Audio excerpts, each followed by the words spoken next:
I'm Tony from Act the Movies. And we're here to talk about toys. I'm so glad that you could, squeeze me in during your shift at the video store. Literally squeeze you in. There's not as much space as before. Yes, thank you for coming to the new video store. You told me you were doing Batman 89. So, there's like this thing going on where they're putting old movie stars into new movies for some reason. Yeah, and since this is your channel and you have a very different audience, I'm going to pretend like it's a good idea and I love it. I can't wait to see a Batman that's 3 years younger than Alfred was in the first movie. Nice. Be Batman. Are you excited to see Michael Keaton's CGI stunt double? I mean, Michael Keaton do all those cool moves? I think like a Batman Beyond thing would be awesome. And maybe this could lead to that, where he's just the guy in the chair. Well, they were trying to build to that with Batgirl. Right. And then they pulled the plug on that. Well, DC just can't figure out their universe at all. Well, now they got James Gunn. Maybe it'll work. I don't know.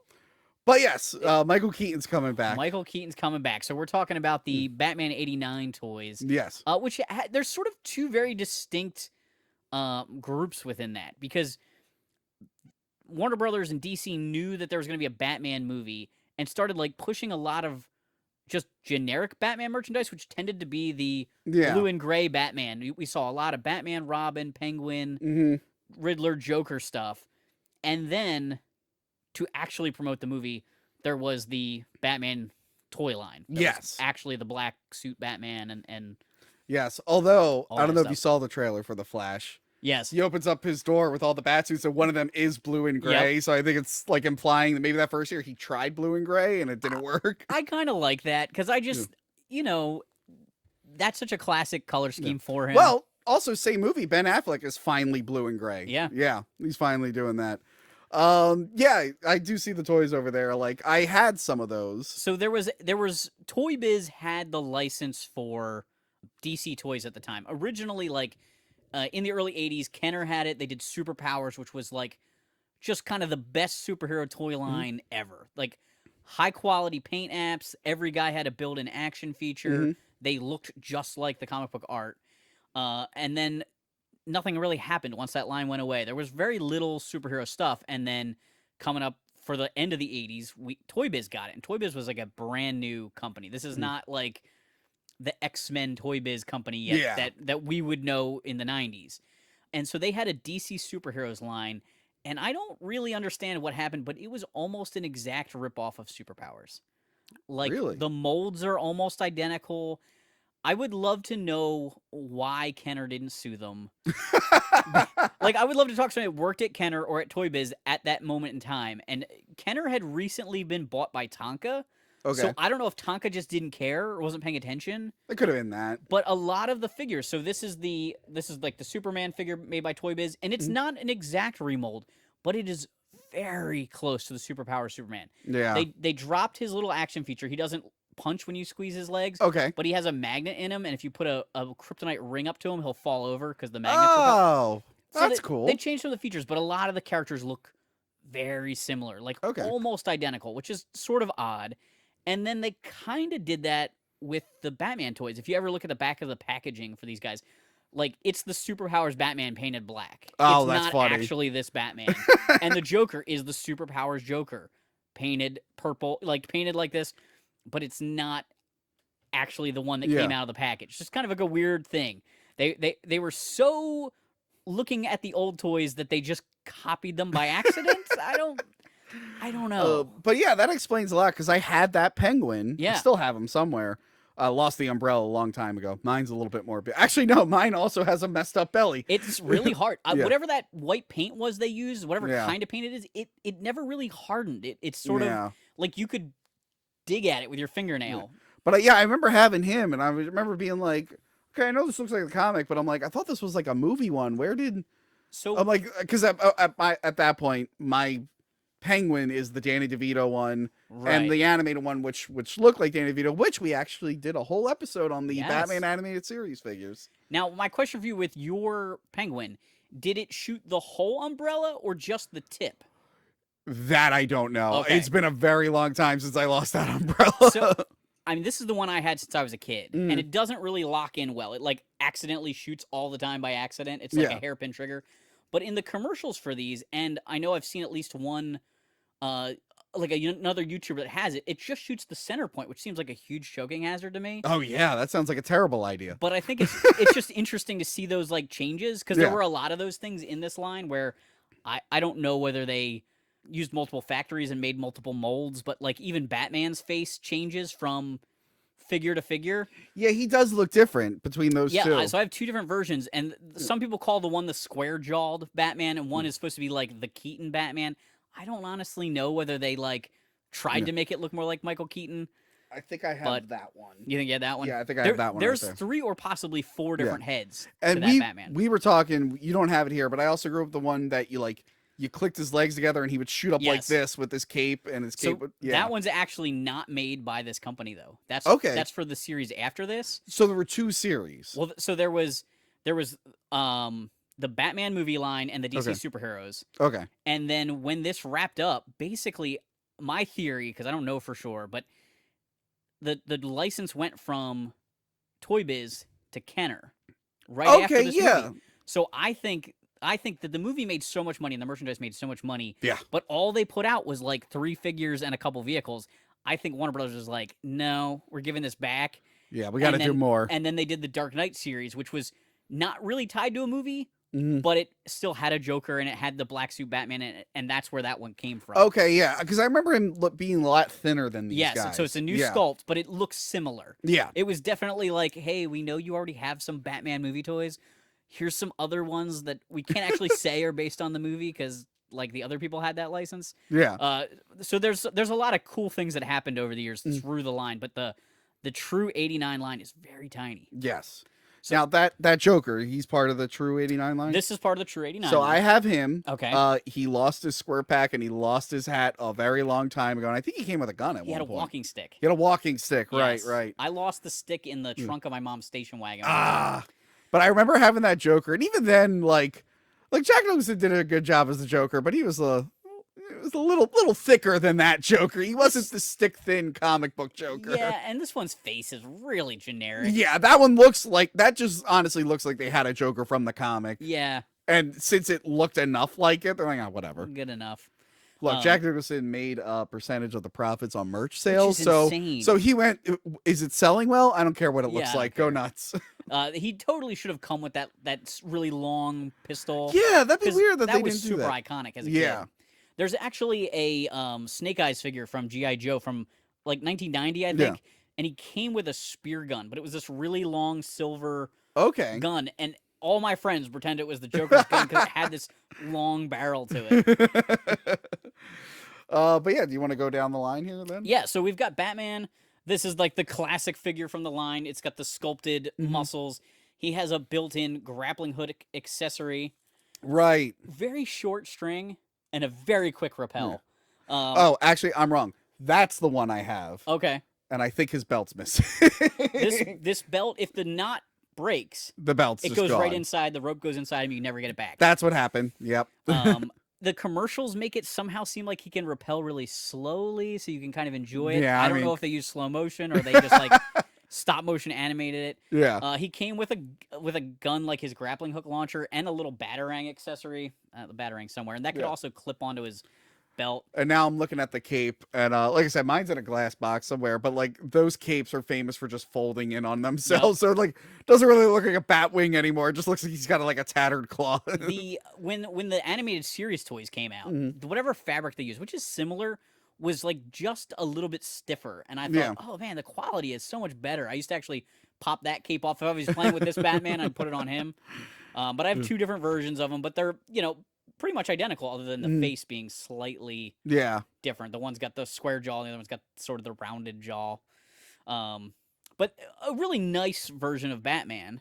I think that like probably the best figure here, and I don't know if that was just the suit was done early and they were able to like probably sculpt the figure with a lot. Well, of they knew early on, because I watched the behind the scenes. They knew early on that they weren't going to do like spandex. Right. However, it's interesting. He doesn't have the logo from the actual film. That is true. Now, I couldn't... we talk about this in my upcoming review, which I'll plug at the end. I couldn't find like a clear answer. And again, at this point, I have not listened to the director's... like the filmmaker's commentary. Maybe it's answered there. But yeah, so Batman had like little bat feet on his Yeah. logo, and it doesn't match any of the advertising Nope. logos. So I heard like two theories. The one is like when they made this logo, because people say it kind of looks like a mouth at first. Mm. Maybe that like scared someone. They were like, wait a minute, just give him like feet so it looks less like a mouth. The other theory I heard was something involving this logo. There was something tied up with like a rights issue or a trademark issue. So they thought, let's add the feet to make it different, but it must have gotten figured out before the film because all the other bat symbols in the film are the normal one. But yeah, I couldn't land on an actual answer. If you guys know the actual answer, let me know. Because I kept Googling it and I kept seeing the mouth explanation and the license, and I can't figure out which one's real. That is a really odd thing. It is funny though, because then Batman Begins has the same issue. Because on his logo, it's not the same one. Right. But I read there that they tried to do it, but with that suit, it just didn't work. And then they figured out a way to make it work in the next film. Okay. But yeah, but it's funny because like the toys all have what it's just you that think the logo comic is. logo. Yeah. And then we have Bob the Goon. Yes, which used to be on the old set. We did have a boxed one of Bob the Goon. So he came with a removable hat because that seemed to be popular with this line. He had a gun, which is a remold of a G.I. Joe pistol. That's funny. Like I said, Toy Biz looked at other people's toys and just either resculpted them or just like shoved them in some, stuff to make a copy of them with a mold. And he also came with a little knife. And he's famous because they all had an action feature. He's got his little power kick. Boom. There are many of these figures that can't put that leg down anymore because the spring goes bad. And then you can't stand him up. The best thing about him is if you love Silence of the Lambs and you wanted an action figure of the guy who plays the piano and is also in the funeral home, there you go, because it's the same actor. I think that's the only action figure of that actor that exists, and he loves it. In the behind the scenes, he's like, I'm immortalized as an action figure. And I love that they have a car that you can put them in together. Yes. A little motorcycle with a sidecar. So the first wave, or like the initial release of these figures, there was, I believe, just the Batmobile and the the Batwing. I'm sorry, I'm trying to think of the name. I believe they came out first, and then like sort of like a mid-wave add-on, they added 3 more vehicles to the wave. Do you want to talk about the motorcycles first? Yeah, we can talk about the motorcycles. So motorcycles always do really well with kids in like market research. Yeah, so I'm sure that's part of the reason. I want to put them on together. So it looks like. Okay, does he have to? He like lays, yeah. So the weird thing about how everything seems like they studied somebody else's toys. Yeah. Both of these motorcycles are molded. They're not exactly the same. They're actually a little bit bigger, but they're styled after the RoboCop motorcycle from the Kenner RoboCop toy line. Oh, God. You're launching the car on us. So both of these are sort of like inspired by another company's toy. Again, why they didn't get sued, I don't know. Yeah, actually, it looks like the Joker rides on it like Christian Bale rides on his. That's where they got the idea. So we've got a bat motorcycle that has little wings that flip out. Put Batman in on it. Okay, put Batman on it. Does he actually fit on it? He actually fits on his. They probably made it for this one and then just copied it over there. And then the Joker's got his. Yeah. And the Joker's, I don't know, do you remember the toy line Mask from the 80s? Yeah, I know it from your show. Okay. Yeah. So there's I wasn't around in the 80s, Cal. I was only around for 3 months in the 80s. I'm sorry. I sometimes forget. But there was a vehicle in that was a motorcycle with a submarine sidecar. Okay. And it was also purple. It was called the Piranha. And so every time I see this Joker motorcycle, all I can think of is... It is weird. It's interesting. It took them a really long time outside of the 60s version to have Batman on a motorcycle. Yes. Because, not in the 3 movies. Robin has one in Batman and Robin.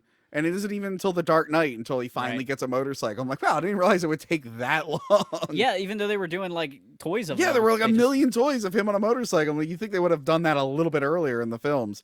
He had a freaking ski boat in the second one. You think you'd see a motorcycle before the ski boat. But anyway.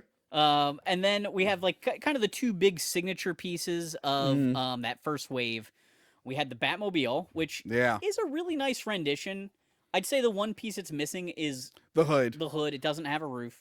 It was supposed to have bat symbol decals on the side here. Okay. But as a kid, I was like, that doesn't what it looks like in the movie. No. And I didn't stick them on. Yeah. The same thing with that plane. Like they want you to put had the bat stickers on it. Yeah, it's weird it doesn't have the hood. I was reading, I probably mentioned this in the episode, but in the thing when they were building the car, they realized there was no door.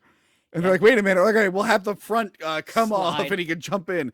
And they actually had to give Michael Keaton smaller ears on his suit so he could fit. It's like how RoboCop didn't wear the pants to get in the car. It has a trunk space, so you can throw the Joker in there when you capture him. Nice. It has a little shifter knob here that raises up missile launchers. Okay. If you push that a little further, they shoot out. Yeah. So that replaces the machine gun that was on the original one. Has a little steering wheel in here that doesn't really do much. And it also had a really annoying clicking feature. There was like a little piece of plastic in there. And as a kid, I actually unscrewed it and turned it around so it didn't make the noise when you push it. Yeah, why would you want an annoying clicking? Really annoying. It's like that Dennis Leary joke, don't buy the toys with the noise. Yeah. Don't buy the toys with the noise. Oh, man, I gotta hold this thing. So I used to own this. So I got this one, like, later. Obviously, I grew up with Batman Forever playing, and actually in this cabinet, I have the animated series one. Okay. And then a few years later, somehow, like, my grandfather knew someman who were getting rid of all their toys. Okay, yeah. So I got a bunch of old toys, and one of them I got was this Batwing, and I loved it because this was like my favorite Batwing at the time because it looked like the logo and you can actually make it look like it. But also, you know, I had that. But it also doubled as a gun. Like, if I was, like, playing with friends, I wanted to pretend it was, like, a futuristic gun or something. I'm like, that's awesome. But, yeah, I used to play for hours. I'd have, like, both Batwings, like, kind of slam into each other. So that one originally came with little suction cup darts it could shoot out of the sides of it. It has the... Yeah, I see the... Yeah. It has little things you had to pull back. It's got the little pincher thing, which on the package, it just shows you to, like, pick up the Joker with that. But it's clearly the device he steals the balloons with in the movie. You know what's funny? I don't know if I mentioned it in the review, but I'll bring it up here. He just knew that he would one day need scissors in the front of his plane. He just knew he would need that. It's like, how often was he expecting to ram into something head on? And like, it's a very... I think I joked. Maybe I did mention the episode. I'm like, that's on the par with shark repellent bat spray. Yeah, like that's a very specific thing. Like, how would you ever know you needed that? But yeah, that's funny. Also, another question. Yeah, where was the plane in that cave? Where did he fit it? Like they showed the whole wide shot. I'm like, there's no plane in there. But so they did a really nice job with both of these vehicles. Then, as part of that, like, sort of add-on wave, I believe, there was a Joker van, a purple van. Okay. Same color as the motorcycle there. And it just kind of had, like, I think a water squirter feature and, like, a door that would slide open.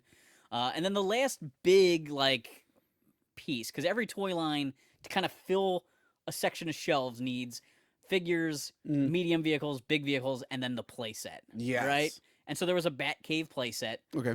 It was like a gray cave facade on one side, and when you turned it around, there was a cardboard like alley or factory on the back. Oh, cool. It didn't really look like Ace Chemical. It would have been neat if it had like Ace and came with like a dish to drop. Axis. Axis. I'm sorry, you're right. I forget what the reason was. There was a reason for that too, why they changed it to Axis. But yes. Right. But like, it would have been neat if there was like a bowl to drop him into. Not that you couldn't put your own can underneath there to drop the Joker in. Yeah, that would actually be fun. But you know, the main side had like a back computer, and there was like a dial you could change what image from the movie was up there. It always drives me crazy with movie toys when the like images on the screens show the character himself. Granted, he probably could film himself, but I guess it's so. just a little odd. Like, here I am at my back computer. Let me check on my performance. Oh, I did a good job in that scene there. Like if it shows the bad guys, it shows locations. That makes sense. He's monitoring things. But it's like when it's just pictures of himself, a close up of him in a dark alley. It's like, yeah, why not? I guess pretty cool to me. So he's setting up little GoPros before he takes on the thugs. I'm gonna get a cool shot of this. So is that it for your line there? So that's pretty much it for this line. What are the two newer ones? So these guys down here? Yeah. Oh, these guys, yes. So basically the 89 Batman has kind of been reduced to a repaint at this point for most toy lines, right? Like these guys are actually modern figures, and they'll do them in blue and gray, and then they make a black version. It's not actually sculpted to be the movie, but it's an easy way to repaint it. But Mattel was doing a DC Universe line for a while where they were doing characters from sort of all over DC media. And they did General Zod from the 70s Superman. That's cool. And then they did a cowled and cowless nice Batman. And I think this one does actually have the the movie logo on it there. Oh, it does. It does. Oh, you know what? Sorry, this is reminding me. So that other the toy line afterwards, I remember the belt being more gold than yellow. Yes. Yeah. Which it wasn't even gold in the movie. No. But I remember that was like a detail that stuck out. So it looks like they kind of went with that too. So these guys are just kind of nice to have because it's a little bit more accurate, and I like the fact that it has his head exposed, even though he doesn't go around without the hood on. Oh, wait, you said it was accurate? How's he turning his head? That's Oh, not accurate. no. That's not accurate. Too much articulation. I need less articulation. But I thought those guys were pretty cool. But yeah, those look cool. I have a little thing here. I have others. Again, I'm still in the middle of a move. This one, actually, let me see if there's a logo. This was a gift I got a few years ago. Jada. Oh yeah, Jada makes really nice die-cast stuff. Yeah, so this is die-cast. It's really cool. So it flips the machine guns over. Oh, nice. Then you can pop it out. I don't know if cool. they make a I doubt they make a figure that goes with this. It may have come with a die-cast figure that just stands next to it. A lot of their vehicles come with like a mini figure. Okay. But it can't actually fit inside. Yes, yeah. So this one's actually heby. This one's That's heavy cool. and nice. And it is the 89 one. There is a difference between the cars, which I'll get into a little bit. Okay. Yeah. But yeah, it's really, really nice. Here I have and again, I have way more Batmobiles, but I remember I got this in 1999. Okay. This is the Batman movie collection from Hasbro. And I left this one in the box just because it was just a nice figure. I like the packaging and everything, and I think I might have actually got this from the Warner Brothers store. Oh, yeah. And yes, it was die-cast, so I wanted to keep it in the packaging so it didn't get cut up. At the time, in like 89 and 90, I think Ertl, the company that makes the metal die-cast tractor toys, they had the license to do Batman die-cast. They did like Batman Micro Machines and some that's cool. little cars. And this one, this is that's another Jada. Another Jada. That's what I was thinking of with the packing figure. Okay, yeah. This is a newer one, I think. It looks like they did a whole line. I see they have the Kevin Conroy Batman, Ben Affleck from Justice League specifically, and Adam West. Okay. So yeah, it's pretty cool. I leave this in the package, and that goes on my new toy wall. I don't know if you saw the toy I like wall. the toy wall. We'll make sure to get a picture of the It's toy like a wall. toy department over here. Actually, no, I'm not going to give you a picture. I did a whole set tour on Patreon. My Patreon. Join the Patreon. No, you can take a picture. I'm kidding. But yeah, so that's my little 89 collection. Of course, I have the movies here. I actually read the 89 comic book recently. How close is it? I mean, without you going deep dive on Well, it's the writer Sam Hamm from the first movie. Okay. Now, here's the thing. He never got to finish writing the first movie. There was a writer's strike. It was given to other people. And his whole pitch for the second movie was kind of thrown out. Okay. So he's making a sequel to Batman and Batman Returns. And he's incorporating some Batman Returns stuff in there. Like there is the homing Batarang. Oh, yeah. Michelle Pfeiffer's in it. But you could tell he was more concerned on just following up on the stuff that he introduced. That makes sense. A lot of people didn't like it. I thought it was okay. It focuses on the Billy D. Williams Harvey Dent. Which I think would have been cool. Yes. Actually, it's pretty funny if you open up, because it starts on Halloween and everyone's dressed as Tim Burton movie characters. That's pretty funny. But later on, we're probably going to talk about this. The Bruce Wayne with like the black and red, is that from Batman Returns? Maybe. Oh, with the little red bat symbol? Yeah, from Batman Returns. That's Batman Returns. Yeah. He actually wears it in an issue of this comic. In his house or whatever. Yeah, and a lot of this comic is also because Sam Hamm is a big like Batman fan. He ended up writing a comic book after. Okay. And he created the Henry Ducard character that ended up being in Batman Begins. But you can tell he's trying to take, whereas Batman Returns, Tim Burton and them were like, we don't give a shit about comics. We're going to do whatever we want. This is Sam Hamm being like, I'm going to try and make it more like the comics. Gordon's going to look more like Gordon. He's just going to be a fat version of Gordon, but he's going to be more like Gordon. So yeah, I can understand why people weren't exactly thrilled with this. The Superman 77 comic's a lot better. Okay. Yeah. You probably got into it a little bit on yours, and you were younger than me, but I saw it for the first time during the VHS release. That's what. Oh, so you didn't see it in theaters? You missed the theater? Because I was in first grade. I was pretty young. Oh, okay. You know what I mean? And I mean, I went to Batman Forever for my kindergarten graduation. Gotcha. So that movie is maybe slightly more kiddified. But it is kiddified, but like my parents wouldn't have known that. It was just I was old enough to take to the theater and not scream. I got you. So somebody that we knew brought the VHS over, and my mom was like kind of freaking out during it. Like, Yeah. oh my goodness. I was just waiting at any moment for her to shut it off. Yeah. I've told my RoboCop story a million times. And we taped it off TV, and after I watched it once, the censored version for TV, my mom's like, never again. So yeah, it was too dark for us. I think I told the story. My mom only ever turned off like one movie that I can remember. It was the Bram Stoker's Dracula. It was when the baby eating scene came, and I'm like real young. She's like, "All right, this one might be a little too much." I thought that's how the movie ended for years. I'm like, "Oh, that guy's trapped, and Dracula ate a baby." That was the end of the movie. I don't know. But anyway, keep going. Anyway, I had Batman and Joker and the Batmobile as a kid and loved them, and then had a few of the like supporting characters like Robin and the Penguin from the DC superheroes line that was out at the same time. They had sort of similar packaging. Actually, I have the Batmobile box up here. Yes. All the movie stuff had a purple and gold. Yeah, I like color, that purple and gold look. And then the regular heroes had a red and gold packaging to them. It was oddly the same toy line and clearly packaged differently. Like, it was kind of confusing as a kid that it was like I can see that being confusing. on the same pegs, and the heroes didn't show any of the movie characters on the back of their package, and the movie characters didn't show any of the heroes. Oh, that's weird. But like Robin's over here, and like it was weird that there was a Robin toy that fit with the Michael Keaton Batman. It's just a little bit of weird marketing. Robin was cut out of the movies in the script phase. They only got as far as the storyboard. I think it's probably a good idea anytime you're starting a new Bat series to not have Robin, just to let you focus on the storytelling. Unless you're starting with an older Batman.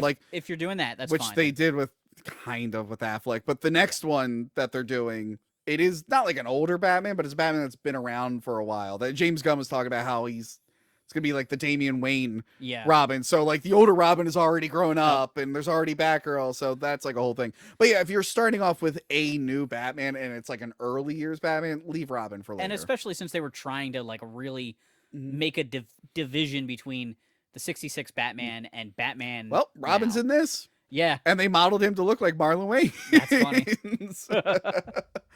But yes, this is a fun trip down memory lane. I'm glad I got to do this with you because I have a review coming out. Yes.